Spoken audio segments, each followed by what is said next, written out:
படம் ரொம்ப நல்லா இருந்துச்சு. இந்த படம் எல்லாரும் பார்க்க வேண்டிய ஒரு படமா இருக்கு.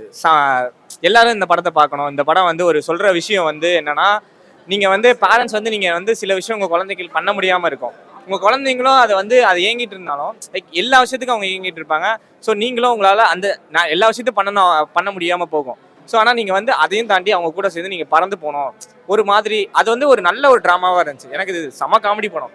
செம சிரிச்சுட்டு நான்லாம் ஒரு மாதிரி சீட்டு எட்ஜ் வரைக்கும் போயிட்டு கீழே விழுற மாதிரிலாம் சிரிச்சிட்டு இருந்தேன். கடைசி அந்த தண்ணி குடிக்கிற போர்ஷன் அந்த இதெல்லாம் எனக்கு ரொம்ப பிடிச்சிருந்துச்சு.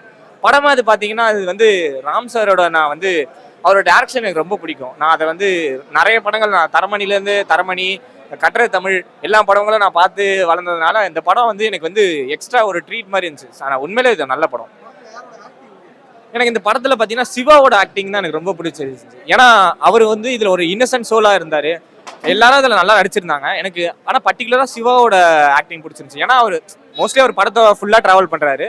அதனால ஒரு ஒரு நல்ல ஒரு ஆக்டிங் இருந்துச்சு. ஏன்னா சிவாவோட அந்த ஒரு ஸ்பெஷலான ஒரு இது இருக்கும். அவர் அந்த கவுண்டர் போடுறதுலயோ எப்ப எல்லா படத்துலயும் இருக்கும். அதே மாதிரி இந்த படத்துலயே ஒரு கவுண்டர் போடுறதுல இருந்து எல்லாமே அந்த பாடி லாங்குவேஜ் எல்லாமே நல்லா இருந்துச்சு. அவர் அப்பாவும் நல்லா இருந்தாரு. எனக்கு அது ரொம்ப பிடிச்சிருந்துச்சு.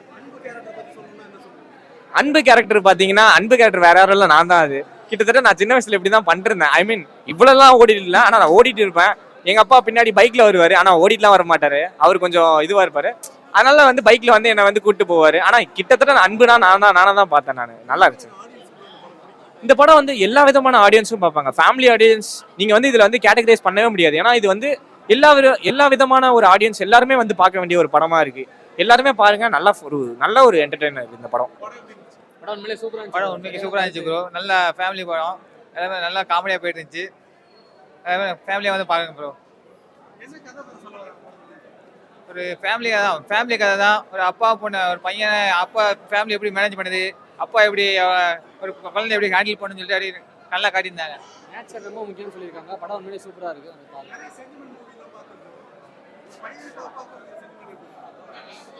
அதான் சொல்லல, பையன் என்னெல்லாம் குறும்பு இப்போ இருக்கிற ஜென்ரேஷன்ல பையன் எல்லாம் குறும்பு பண்ணுவான்.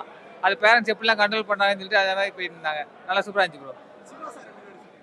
சிவா சார் ரொம்ப நாள் கழிச்சு கம்பேக் செம்மையா இருந்துச்சு. நல்ல காமெடியா நல்லா பண்ணிட்டு இருந்தாரு.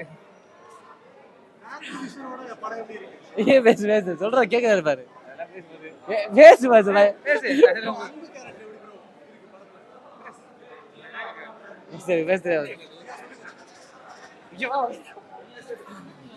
உண்மையிலே சூப்பரா இருக்கு ப்ரோ. பயங்கரமா பண்ணியிருக்காரு.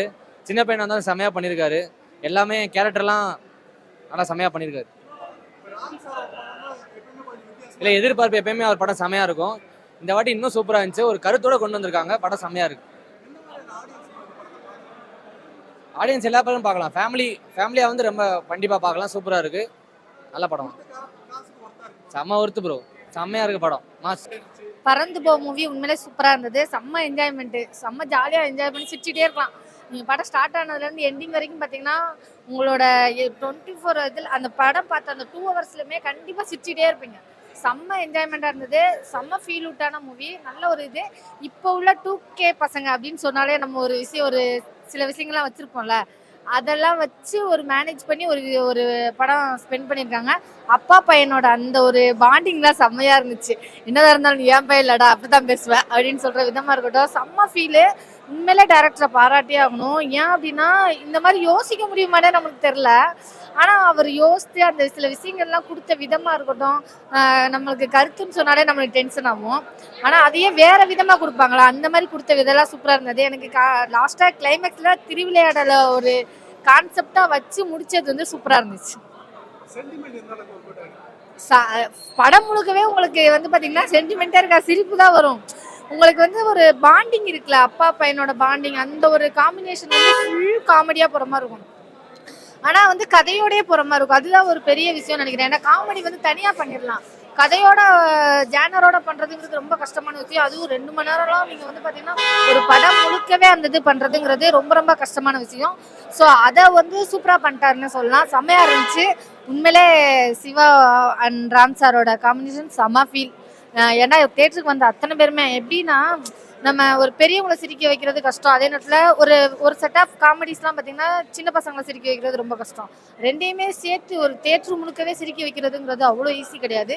அதை வந்து சக்ஸஸ் பண்ணிட்டாங்கன்னே சொல்லலாம். ஏன்னா என் பக்கத்தில் உட்காந்து இந்த பக்கம் உட்காந்து பார்த்தீங்கன்னா பெரியவங்க, இந்த பக்கம் பார்த்தீங்கன்னா சின்ன பையன், எல்லாருமே சிரிக்கிறாங்க. எல்லாருக்குமே புரியுது, எல்லாருமே அதை அக்செப்ட் பண்ணிக்கிறாங்கல்ல, அந்த ஒரு விஷயம் சூப்பராக இருந்துச்சு. இது பறந்து போ படம் பார்த்துட்டு வரேன். படத்தோட கதை என்னன்னா, ஒரு மிடில் கிளாஸ் ஃபேமிலியில் வந்து காசுக்காக வந்து ஹஸ்பண்ட் சம்பாதிப்பார், ஒய்ஃப் சம்பாதிப்பாங்க. ரெண்டு பேரும் வந்து குழந்தைய வந்து சரியாக பார்த்துக்க முடியாது. ஸோ இதுக்கு இடையில வந்து ஒரு ஸ்டோரி தான் பண்ணியிருக்காங்க. ஹஸ்பண்ட் கூட தான் பையன் இருக்கான், ஒய்ஃப் வந்து வெளியூரில் இருக்காங்க. ஸோ இந்த ஒரு செட்டப்பில் ஒரு படம்னு வச்சுங்களேன்.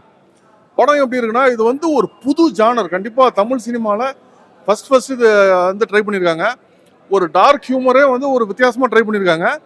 இந்த படம் பார்த்தீங்கன்னு வச்சுங்களேன், எந்த அளவுக்கு ஆடியன்ஸுக்கு புரியும் தெரியாது. நான் இதை வந்து ஒரு கல்ட் கிளாசிக் தான் சொல்லுவேன். ஏன்னா இன்னைக்கு இந்த படத்தை ரசிப்பாங்களோ இல்லையோ எனக்கு சரியா தெரியல. பட் நாளைக்கு கண்டிப்பாக வந்து பின்னாடி பார்த்துட்டு இந்த படத்தை கண்டிப்பாக ரசிப்பாங்க. ஏன்னா படத்தில் எஃபர்ட் அந்த அளவுக்கு போட்டிருக்காங்க. நிறைய காமெடி உள்ளுக்குள்ளே ஒரு லேயருக்கு மேலே லேயர் மாதிரி பேக்ரவுண்டில் வந்து அவ்வளோ காமெடி உள்ளே வச்சுருக்காங்க. அது வந்து இன்னைக்கு டக்குன்னு பார்த்தா எனக்கு நம்மளுக்கு அந்த சிரிப்பு வந்து பெருசாக மூட்டல. ஸோ அதனால் இன்னைக்கு எந்த அளவுக்கு ஓடணும் தெரியல. பட் உள்ளுக்குள்ளே அவ்வளோ விஷயம் இருக்குது. கண்டிப்பாக ரீல்ஸில் இந்த படம் வந்து பயங்கரமாக கலக்க போகுது. எஸ்பெஷலி பார்த்தீங்கன்னு வச்சுங்களேன், அந்த சாங்ஸ், படத்தில் சாங்ஸை வந்து அந்த கான்டெக்ட்குள்ளே கொண்டு போயிட்டு ஃபுல் காமெடியாக வந்து அந்த சாங்ஸை வந்து லிரிக்ஸை வந்து பண்ணியிருக்காங்க. அதெல்லாம் உண்மையிலே வந்து ஒரு பயங்கரமான விஷயம். அதே மாதிரி சிவா வந்து வழக்கம் போல் நல்லா நடிச்சிருக்காரு. அவரோட ஆக்டிங்கில் வந்து மற்ற படங்கள் அளவுக்கு அந்த அளவுக்கு ஒரு காமெடிஸ் பண்ணல, பட் ஓரளவுக்கு பண்ணியிருக்காரு. ஒரு சில காமெடிஸ் எல்லாம் ஒர்க் அவுட் ஆயிருக்கு. அதே மாதிரி இந்த ஒய்ஃப் கேரக்டர் அவங்க நல்லா பண்ணியிருக்காங்க. பையன் தான் செம்ம சுட்டி, செம்ம சூப்பராக நடிச்சிருக்கான். அந்த பையனோட கேரக்டர் தான் அந்த படத்தில் வந்து மிகப்பெரிய பேசக்கூடிய ஒரு விஷயம். அதே மாதிரி டைரக்டர் ராம் வந்து ஒரு பெரிய ஒரு மெசேஜை வந்து ஒரு வித்தியாசமான ஒரு ஆங்கிளில் வந்து வெள்ளத்தரமாக சொல்லிட்டு கடைசி ஒரு வார்த்தையில் அந்த மெசேஜ் சொல்லி முடிக்கிறாரு. உண்மையிலே ஒரு நல்ல ஒரு அட்டம்ப்ட்டு, தமிழ் சினிமாவுக்கு புது அட்டம்ப்ட்டு. இந்த படத்தை இப்போ இன்னைக்கிட்டாதோ இல்லையா கண்டிப்பாக கல்ட் கிளாசிக் ஒரு இதில் வந்துடும், ரீல்ஸில் பெரிய லெவலில் ஓடும். ஒரு அருமையான படம். பட் இன்னைக்கு இந்த ஆடியன்ஸால் அதை ஏற்றுக்க முடியுமா, அப்படின்றது இன்னைக்கு ரசிக்க முடியுமாங்கிறது எனக்கு கொஞ்சம் டவுட்டாக இருக்கு.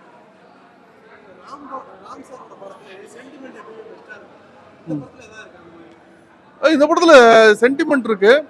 ஒரு பையனோட தாட் ப்ராசஸ் வந்து சூப்பராக வந்து இந்த படத்தில் காமிச்சிருக்காரு. அந்த தாட் ப்ராசஸில் அது வந்து சிவாவோட கேரக்டர் கூட கம்பேர் பண்ணும்போது ஒரு அப்போ வந்து இந்த பொய் ப்ராமிஸ் கொடுத்த சொல்கிறது, ஸோ அந்த விஷயம் இதுக்கு எல்லாமே வந்து நல்லா டச் பண்ணி அந்த சென்டிமெண்ட்டை வந்து ரொம்ப ஓவராக நம்மளை வந்து அளவைக்கிற மாதிரி ஃபீல் பண்ண வைக்கிற மாதிரிலாம் பண்ணாமல் ரொம்ப ஒரு ஜாலியான ஒரு மூடில், ஃபுல் படமே செம்ம ஜாலி மூடில் தான் இருக்குது. அதே மாதிரி அஞ்சலி வச்சு ஒரு சீக்வன்ஸ் வரும். அந்த சீக்வன்ஸ் எல்லாம் வந்து செம்ம ஒரு காமெடி. அவங்க அந்த அந்த டைலாக்ஸ் எல்லாம் நான் சொல்லிட்டேன்னா உங்களுக்கு அதை பார்க்குறது த்ரில் போயிடும்.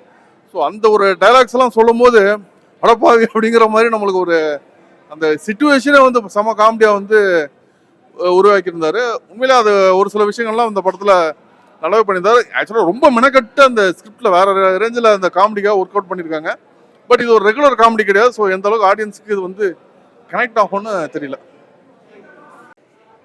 ரொம்ப நல்லா இருந்தது, சூப்பராக இருந்தது. ஃபேமிலி ஸ்டோரி ரொம்ப பிடிச்சிருந்தது, நல்லா இருந்தது. எல்லாரும் என்டர்டைனிங்காக என்ஜாய் பண்ணோம். தேங்க்யூ. எல்லாருமே நல்லா ஆக்ட் பண்ண ஃபேமிலி ஸ்டோரி. அன்பு கேரக்டர் ஓகே.